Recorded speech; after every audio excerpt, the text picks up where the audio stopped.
everyone, it's so good to see you today. I want to talk to you about excellence and having a spirit of excellence. If we shoot for perfection, which a lot of people want, they want the perfect home, they want the perfect family, they want the perfect car, they want the perfect wedding, they want everything to be perfect.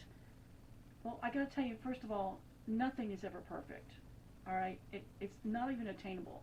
We try, but it's a really lofty goal. It's way, way out there, and we can't obtain that. But what we can obtain is a spirit of excellence. When we decide to do things with a spirit of excellence, it raises us up a level.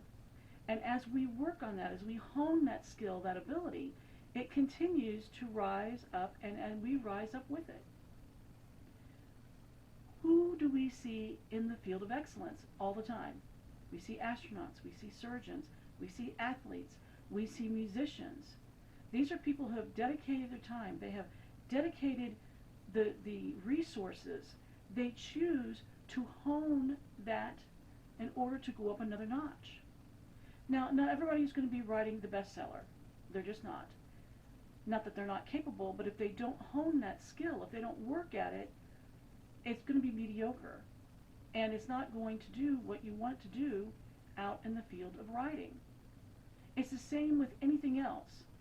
Now, I got to tell you, I don't know anything about cars except you need to put oil in it, you need to make sure there's gas in it, and there's a key for the ignition. That's about it. Oh, and windshield wiper fluid. Okay, where does that go in the car?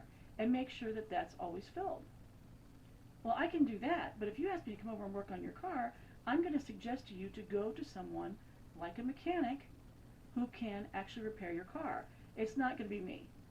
I'll come over and say it looks really pretty, I like the interior. I mean, I'll come over and I'll give you kudos for having a car, but I won't be able to do what you need done to the vehicle.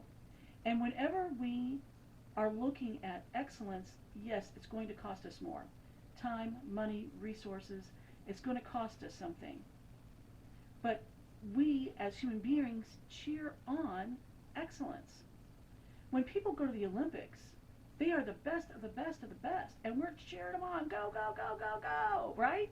You can do it. I mean, because in your mind, they have reached the epitome of excellence. And whenever we are facing anything, if we just do it halfway, our heart's not in it, then we're not achieving excellence. We're achieving mediocrity, at the very least, mediocrity. And that's not how we're supposed to live. We should always be looking to find ways to become more excellent. So I don't know that I want to do that. Well, you don't have to. But are you going to achieve what you want to achieve in this life? Are you going to do what you want to do? Are you going to be more than what you've been? I can't answer that. Only you can. So I just want to encourage you today to strive for excellence. And start off something small. You say, I don't know. Start off something small. What would excellence look like to you in the area of clothing? Should it be pressed? Should it not be pressed? What about your house? What about your kids? Say, oh, they're perfect. No, they're not. Your kids aren't perfect. They're going to make mistakes. But if you love them through it and help them through it, then they'll become better people. They'll become people of excellence if you teach them that. If you don't teach them the spirit of excellence, they're never going to be that way. If you don't teach them this is what we do, and this is why we do it, and this is how we get there, they're not going to make that goal, and you want them to. You want them to be better than yourself. So teach them how to get there. Show excellence on the job. Don't show up late. Now, sometimes it's unavoidable, but show up early.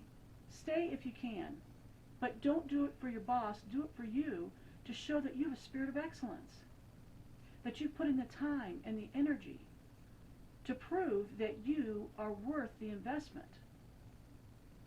Because I got to tell you, those who succeed have taken the time, the energy, the money, the resources to be excellent. And there's nothing wrong with striving for that. If you don't strive for excellence, then who will? And it doesn't have to be anything major. I mean, just strive for excellence in one thing. And it'll raise you up. It'll bring you up to another place. And then you'll find that other areas in your life start doing the same thing. And soon, Your life of excellence is an inspiration to someone else. It is an opportunity for you to become greater. And even though you may not be a Nobel Prize winner, but if you live your life with excellence, that doesn't matter. Because you know that you're leaving behind a legacy of excellence to the next generation. And have them build upon you. And the next generation after that, and the next generation after that. You're raising a whole level. You're raising up people because you chose excellence today. Again, leave perfection out of it. Perfection will never, ever be reached. But the more you hone your skill, the more you become a master, the more that you know how something works. And it's amazing what you can accomplish. I do appreciate you joining us today. As always, until we see you again, have a great day. Bye-bye.